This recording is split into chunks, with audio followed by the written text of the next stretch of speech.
Quick Diz News is part of the Quick Diz Takes family of podcasts. To all who come to this happy place, welcome. Hello, I'm Michael Eisner.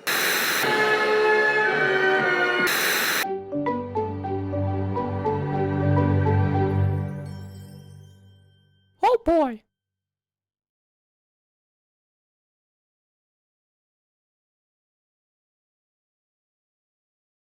Hey everybody, and welcome back to Quick Diz News. This is episode 19. I'm Sarah Castano, here tonight with John Castano. Oh, you're the worst.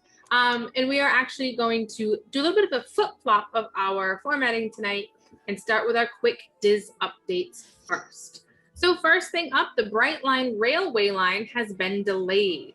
Construction on the railway tracks planned to bring guests from Orlando International Airport to Disney Springs following protests from proponents of International Drive, Universal Orlando, and the Orange County Convention Center protested the proposed route along Route I-4. So those opposed are proposing a separate and preferred route for the line, an alternate route that would cost the proposed $1.7 billion as opposed to the original proposal, which would cost a proposed $1 billion. So Universal Orlando has even reportedly offered to donate 17 acres for the rail corridor in order to make this alternative route happen. So we shall see. It's not going to happen. It's already delayed as it is. We reported, I don't know if it was last week or the week before, about it's already being delayed. So it's kind of at a critical, no turning back point now as far as construction goes. So they need to figure this out ASAP. As far as progress goes, we have trailer removals, hardscaping work beginning, and more facade changes at Guardians of the Galaxy Cosmic Rewind. And we have images in post from BioReconstruct providing followers with an update on the Tron Light Cycle coaster, the addition of more blue netting over the canopy of the ride, closer images of the show building and the attraction itself, and also sharing that there will soon be white fabric canopy to be placed soon over the freeform frame. So some gains are being made. Additionally, Shades of Green has been added to the list of resorts eligible for early entry. The Walt Disney World website has not been updated to reflect the change, although the official Shades of Green Facebook page has confirmed the addition. Additionally, Swan and Dolphin was also added to the list as of July 16th. So more and more of these Walt Disney World resorts and Good Neighbor hotels are getting eligible for those additional hours for the 50th celebration. The beloved rubber duck races have returned to the waters of It's a Small World in Disneyland as part of Cast Member Appreciation Week. As part of the week-long celebrations, cast members enjoyed free food, attraction experiences, after-hour celebrations, photo ops, giveaways, and of course, the duck races.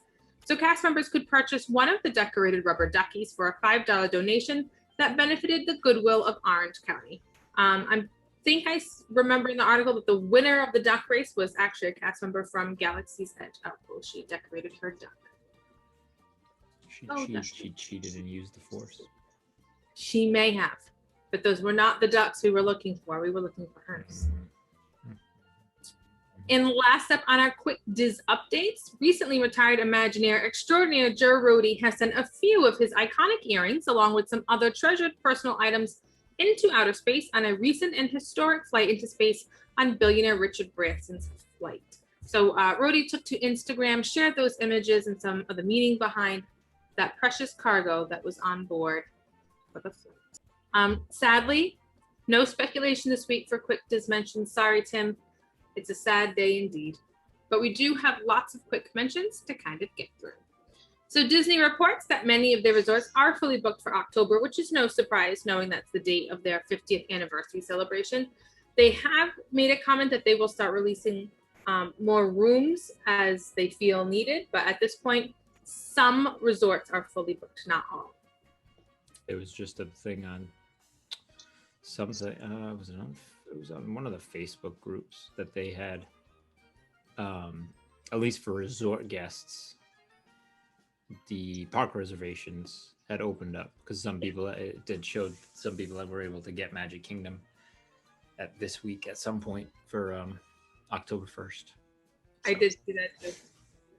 Disney confirmed the return of the gingerbread houses to Walt Disney World Resort hotels 2021 holiday season. The announcement was worded as select gingerbread houses will return, so it's anticipated that not all of them will, but hopefully the Grand Floridian will be among those that return. I wanted to say they had the longest running, or there's something a little bit more special about the Grand Floridians. I know Johnny was telling me that they sell food and drinks out of it. Maybe that one won't reopen. Maybe that's because then that would bring more people, because it's right in the lobby. So I don't know if they want to make people wait in line, I guess, for to buy things out of it, as opposed to the other ones where they're more you just walk by and look at them. So it's a quicker push through the lobby. But we'll see. Disney's parade schedule has been replaced with sporadic character cavalcades to keep characters visible in the parks during post-pandemic operations.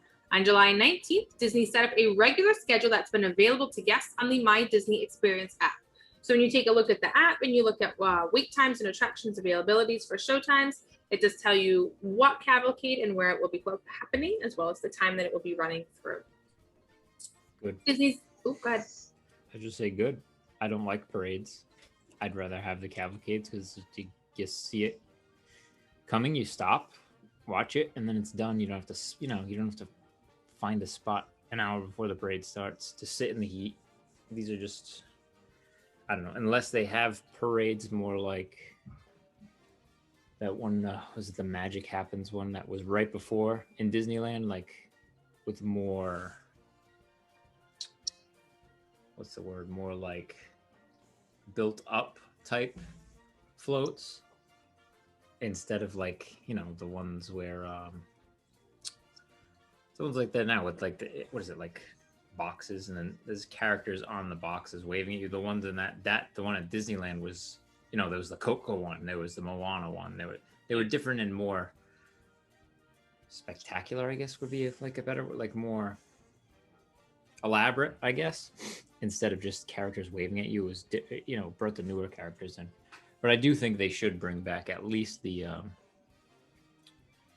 think they could, the Maleficent dragon in these cavalcades, because it's just the one thing, like that could be one all by itself, which I'm surprised they haven't, but maybe they will. You never know. So maybe. Disney's Animal Kingdom's Kilimanjaro Safari has had a lot of excitement in the past week, with the birth of not one but two new animals. A baby gorilla and a hippopotamus were born just a day apart from each other, with some guests on the ride actually able to witness the birth of the hippopotamus. So guests took to social media with photos and video of the newborn hippo, and cast members nearby taking note of the time, how the little one was doing, and some updates throughout the day. That's pretty cute, I have to say. Although along with beginnings, we do have some endings. So Epcot's nighttime show, Epcot Forever, will end its run on September 28th. So maybe not so forever. Along with why was that even made as an announcement? Everybody knew that it was just a placeholder till Harmonious came. So I mean, also, why did we call it Epcot Forever when it ran for like? Well, it was just more of the Epcot will be in your mind and heart forever, with all the nods to the old things. So it's just, but I mean, you don't even, I mean, as silly as everybody thought the kite things were going to be at first, that was probably one of the best parts. And we don't even get to see those because of the Harmonious barges, but whatever. We knew it was ending. But also ending, which a lot of people were very upset about, Magic Kingdom's Nighttime Spectacular Happily Ever After ends its run the next evening on September 29th, likely gone forever, as Disney reported that it will, quote, sparkle into Disney history, end quote. Makes it sound very final when you talk about it in those terms. Because people are upset. We finally got these nighttime shows back. They finally got their Happily Ever After back, and now it's going away. So we'll be replaced with a show coming for the 50th anniversary, and then we don't have any indication that show will be changed after the anniversary. Well, I think that one's meant for the anniversary, and they said they want to sprinkle in a Christmas one as well during the holidays. So it would be, I don't know, be alternating it, but it would be a schedule of there'd be a Christmas one or the Right, they're doing Is the it Enchantment or whatever it's called, the new one. hmm But I mean, it stinks that Happily Ever After. I think part of it is because of how much more elaborate this new one's going to be with projections down Main Street. And how can you go from this huge elaborate thing, then go, I mean, not that Happily Ever After is not elaborate. I mean, it just doesn't have the bigness of this new one. So I thought maybe they would have enhanced Happily Ever After to include Main Street once the 50th is done, but maybe they are. Maybe like that version of Happily Ever After is gone forever, and maybe because everything it's new by Disney show standards. So I mean, and to think all the money they spent on the technology of putting all those clips together to project the song and the recording of all that, it's just kind of not Disney like to end something so successful this early. So hopefully they just enhance it. People were super, super sad about that. Nobody cared about Epcot forever. Well, yeah.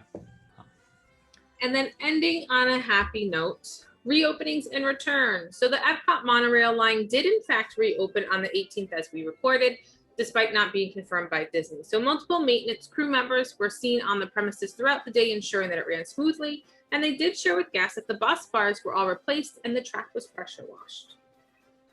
We also had a surprise reopening that Trader Sam's Grog Grotto reopened on July 19th as well, also on the grand reopening of the Polynesian Resort. So as for that resort premises, all food and beverage outlets are now open with the exception of the luau. So the rooms are once again available. The monorail line, I don't believe is quite there yet. They did show some. I think this was part of the reason why I think they opened Trader Sam's, because now it's just, they wanted to get it open, but it's just a little bit more difficult to get there because you either have to walk from the resort. What is it? What's next to the pub? It'd be the Grand Floridian. Is it the Grand Floridian? What's the order? Yeah, it'd be you either walk from the Grand Floridian or you have to walk from the TPC. So I think it was smart that they opened it now because yes, I'm sure. I mean, I didn't see if it was absolutely crazy the first couple of days, but it's just a little hot. I mean, if you want to go, you really gotta. You have to commit to it. You have to make it like you're gonna have to, instead of just jumping on the monorail and going over, you're gonna have to like leave the Magic Kingdom for a good few hours if you want to get over there. And from what I've heard, they're doing a like the virtual line. You give me your phone number type thing, and they'll text you when your little window's open to come back. Which is a virtual queue I can be fine with. The same type of thing, like if you were wanted to get a legacy lightsaber from Doc Ondors, you just give them the number and then they'll text you back. Just like the little buzzers that they used to give you, and but not to your phone. Yeah. But instead of touching those buzzers and having to pay for that system, they just text you. It's much better. As far as traveling, Canada lifts their travel ban, allowing Disney Cruise Line to resume their Alaskan cruises. The Hall of Presidents is set to reopen in August, no official date, just August, with the addition of their 46th and current president, Joe Biden. August 31st. Oh, the 31st. No, that's my guess, because they just say in August, so it'll probably be one of the last 2 days of August. I mean, I hope it's there while we're there, but it's very unlikely since we're at the like they do with other things, saying opening summer of 2021. That could still mean September, the middle of September. Yeah. We'll see. Animal Kingdom's Flight of Passage pre-show returns to the ride for the first time since reopening after the COVID closures. So that little decontamination area where they're on you and they check you for bugs or whatever, that part's back. Hollywood Studios' Wonderful World of Animation is set to return August 1st. Magic Kingdom's Monsters, Inc. Laugh Floor returns August 8th after rehearsals have been in progress for the last couple of weeks. I actually had it in my notes for an update that they had started rehearsals, but later in the week, we got a date. So it's moving ahead. So that's going to be interesting because they were using that as the cue for Buzz Lightyear. So I wonder where they're going to. Is Buzz going to be wrapped back outside like it used to be? We'll see. Yeah, we'll see. Because the lines will be. There'll be more people, but the line, there's the 6 feet of distance makes a difference, I guess, too. So we'll see. Because that'll be actually our last day in Magic Kingdom. So I say, are we? Oh, we're in Magic Kingdom our last day, right? yeah. So we'll. Perfect. We'll see. Hollywood Studios Beauty and the Beast live on stage is set to return on August 15th. And then last we have for our updates and reopening our reopenings is Epcot's Turtle Talk with Crush is set to return August 21st. So we're slowly but surely getting more of the live entertainment and the shows that kind of eat up some people here and there, staggered throughout the parks and throughout the month of August. So another good sign, things are on their way. And then just that thing I had said before we were on about Disneyland had opened up a buffet, like a full-fledged buffet at the oh my goodness, I'm drawing a blank on which restaurant now. Oh. I know, I remember reading the article and seeing the pictures. It's gonna aggravate me, but it's just weird that, but why isn't Florida doing that?